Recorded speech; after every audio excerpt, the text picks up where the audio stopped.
Hello, welcome back to the channel. It's Monday lunchtime now. I'm up at HQ and this is probably the biggest Doosan digger that has been on the channel so far. What a monster. DX530. Yeah, I'm just on my lunch break at the moment. I've a job in the pipeline that's been on my to-do list for months, and because it's not very straightforward, it's sort of kept being shoved to the back of the list. So I've been up here sort of having a crack with my service manager and sort of discussing how we're going to do it, and I think we've worked out how we're going to do it. So I'll talk about that job in a bit more detail, but we'll have a look over this 530, shall we? It's a monster. Look at that bucket. I can't show you how big it is for scale because it's behind the fence. But yeah, we'll have a look over it. Look. You can see here it's got two slew motors. It's pretty cool, isn't it? It's got the engine doesn't drive the fan for the, is that the hydraulics? Yeah, the hydraulic coolers there. And then the fan only cools its own coolant on the engine. What a weapon. The size of that boom. I mean, I could quite happily work down in there. I could climb in there and be quite comfortable, couldn't I? Let's have a look at the engine. We've got a big Scania DC13 engine in this. Bloody hell, it doesn't half look like a lump. Absolute weapon. Big after treatment pack there, look. Everything looks kind of handy though. Engine oil filter.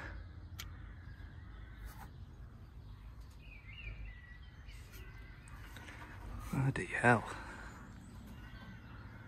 I mean, I could climb down into there and work on the engine. Absolute weapon. Absolute weapon.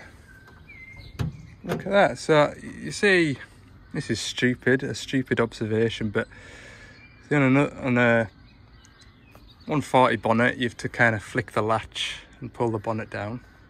I wondered what that handle did. Press that button, unlocks the latch. That's clever. Very clever. Very clever. Huge. I don't think the camera does it justice.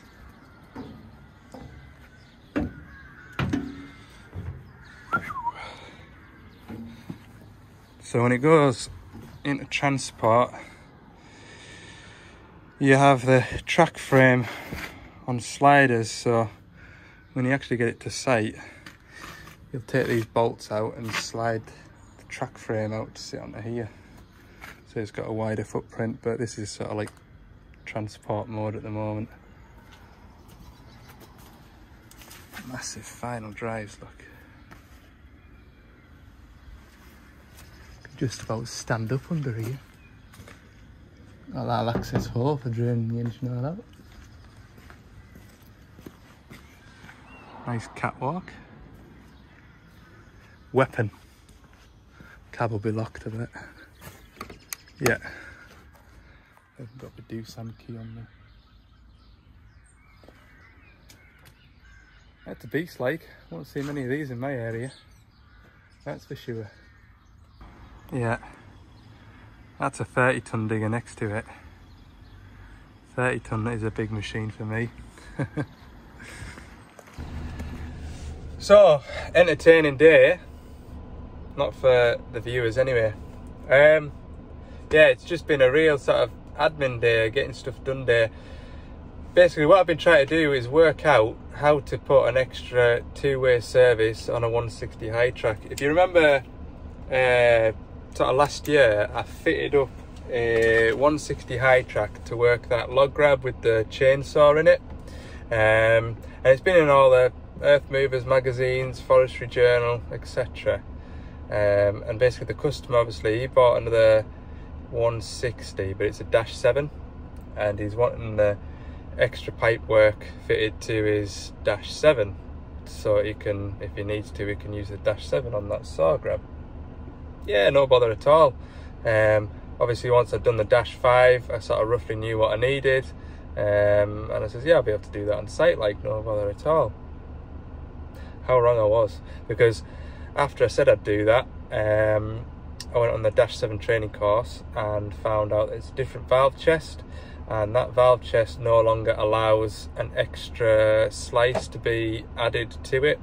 You'd have to order the machine from the factory with the capability of adding an extra slice. Marvellous. So that makes the job a little bit more tricky, and I just haven't had the headspace really to work out how to do it, because I've just been that busy. But I've got caught up. The customer was on the phone to us on Friday, asking how progress was going, and I says, right, let's get on with this next challenge. So that's what I've been doing today. I've been working out how to do it, and then this afternoon, since I've been back at Carlisle, I've been in front of the computer looking at the Doosan parts list, getting a list of parts that I'm going to need from Doosan to do the job, and then also making a list of parts that I need to, you know, do it. So yeah, it's all very time consuming, and that's the day put in, 5:15. So yeah, what I'll do is I'll upload the video a little bit. By the time you're seeing this, it's too late, you already know, but it'll be a little bit later, this upload, and I'll sort of chop tomorrow in half and put a bit of fixing footage, or hopefully fixing footage, for the latter part of the video. So yeah, I'll see you in the morning for this one. Good morning, welcome back. Tuesday today. I don't know whether I'll split this video in half, or today in half, and put a bit more of today into Thursday's video. You'll just have to see what happens. I'm going to a DX27. The hitch is sticking open and sticking shut, and it's that same one I went to about 3 or 4 weeks ago. I put a new hitch valve in it, and it's worked away grand, but it's doing it again, which is really annoying, because I can guarantee you when I go there today it'll be working fine. So I've got another hitch valve. We'll have a look at the symptoms and see if it's the same, and we'll go from there. I'll see you when I get there. It's only around the corner. What is it? 0.8 miles away. Handy. Yeah, I'll go and get that done. So that's the valve down there, and what it's doing is he's swapped the pipes over to lock his bucket on to keep him going yesterday while I ordered this valve in.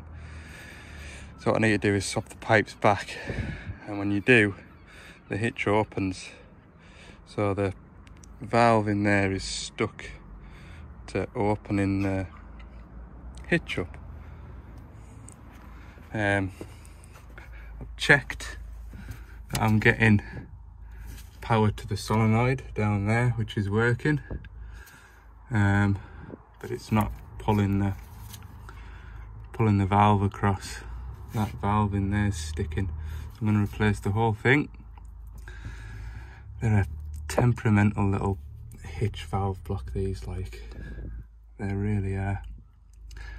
So yeah, pull this off, and it's just such a fiddle down in there, I can tell you that much. So how this works, here you've got a inlet from your servo. When you curl the bucket in, that puts a pressure into here. Once it sees the pressure of the bucket curled right open, bucket curled right in, that then goes to the gateway controller, which then allows power to this solenoid, which then opens it. You've got a pump pressure feed coming in here, which is then either diverted from the lock position or the unlock position. And what's happening is this valve here is sticking. So you might unlock the bucket, take it off, go to lock it back on, and it won't lock back on. So this solenoid valve here is getting stuck. Why that is, I don't know, because it's really bothering us. But then you've got your tank line here, That's how it works. But I have found these to be fairly temperamental. Normally you just get away with pulling this spool out of here and cleaning it up, but no success this time, so I'm going to replace the whole lot. So that's the new hitch valve. Swapped all the fittings over, pressure sensor, plug that in. I bet you it works with that new valve on now. But I don't know how long for, because it was only 4 weeks ago that I fitted the last one. Oh, it's just, I don't know what's making it stick up. I really don't.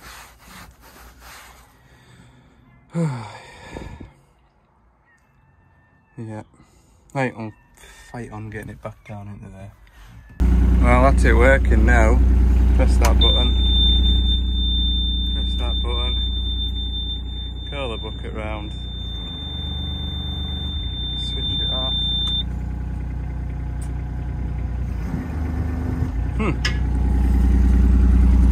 That's it working as it should be. I'll put it all back together and we'll just have to wait and see. I'll sit here all day and work that hitch and it'll be perfect. It takes about 3 or 4 weeks to come back on.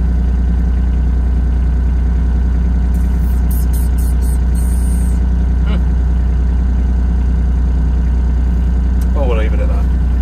Right, we'll see how that digger goes. Yeah, I think if that misbehaves again, I'm going to do away with the Doosan hitch valve and plumb in a Geith quick hitch valve.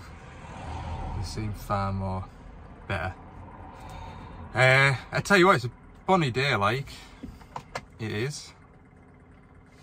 What, it's, well, it's fancy, it's 20 odd degrees, but it will be sat still. It's got to be a good day today, I can feel it. Right, next job is away to another 27, a new shape one. It needing, oh, the door catch is coming apart, so I need to go and have a look at it. And then they've got a post knocker and they just want some different fittings on the end of the machine, so I'm gonna go and get that one doctored. Yeah, that's the next one. Right, nice little easy one. This door catch is knackered for swinging the door back and holding it. The whatchamacallit's the bolts, well, the nuts have rattled off the bolts, so I'll replace this assembly, put some new bolts in. Job will be grand, won't it? But it's a lovely warm day now, it really is. Pop that off there, come on you bugger. Easier done with 2 hands, boys. Right, there we go. Replace that, and then fan belt's squealing. That looks like a bit less pleasant to do. What else was there? Oh, there's some fittings to go on here. Need to put some fittings on there for the post knocker. Need a 1/2 inch. Oh hey, we need a female-female adapter here. We might be stuck. We might be stuck. See what I can gather up from the van. Catch is on. See if it works. Job's a good one. Right. Put this back together. And then I need to adjust this fan belt a little bit. Don't feel really slack like, but right, it does down there actually. Right, it is a bit slack, it is. Is that a tensioner or just an idler there? Ooh, oh, it's a tensioner, good. I can just slacken that nut there and then wind this towards me, and that'll put a bit more tension on it. Learning. Good. There we go then. Another nice little job jobbed. I tell you, the weather doesn't half bring out the good in folk, doesn't it? Just had a very good crack with everybody. Nobody's under pressure. So 3:15 and back up at Carlisle. I went down South Cumbria and extended refueling hose and dropped off some parts for a fella. which wasn't particularly exciting. So yeah, last job of the day, the screen for that 8.5 tonner, that's been repaired. They can't guarantee it's going to work until I plug it in, so we'll go and see. But because they've had no screen working, they've run it out of diesel and it won't start. So I've got a set of fuel filters in case it's pulled a lump of crap from the bottom of the tank, and we'll do what we need to get that machine up and running. Last job of the day, it's only half an hour away from the yard, and that'll put the day in, won't it? But it's been a marvellous day, 17 degrees, just pleasant for working in. It is. Right, I'll see you at the last digger. Well, I've fitted my new screen. No, not my new screen. Repaired screen. Doesn't come on. Fault still persists. They did say, in fairness, they couldn't test it to find out. So, yeah, I'm just getting different options now, because there will be options. There'll be a machine sat in a breaker's yard that's caught fire in the engine bay, and that screen might be alright. We'll see. But yeah, that one's dead. Anyway, I'm just done with changing the fuel filters and cleaning everything out. Bleed the fuel through. So look, you can't win them all, can you? Right, there we go. Back up and running again, but the screen isn't. Oh, it's a shame about that screen light. Really is, but you can't win them all. So we can get one fairly sharp. Like I say, we'll weigh up the options, see what options we can come up with for them. I left this phone, I'd got in the van to set off, and I went to put my phone in the phone holder and it wasn't in my pocket, and I left it on top of the radiator on that machine, and he was just tracking past us. I stopped him, opened the bonnet, and there it was, and it was just, you know, it was just about to rattle off onto the fan. So yeah, that would have been a good finish to the job, wouldn't it? Right, we'll round that video up at that for today. It'll be a late upload because I'll be editing the video when I get in. Bit of a bits and pieces kind of a couple of days, but I feel like I've got a lot done. Like I say, it's just a shame I can't just clear that one away, but never mind. Right, hope you enjoyed the video. Thanks for watching, and we'll see you in the next one.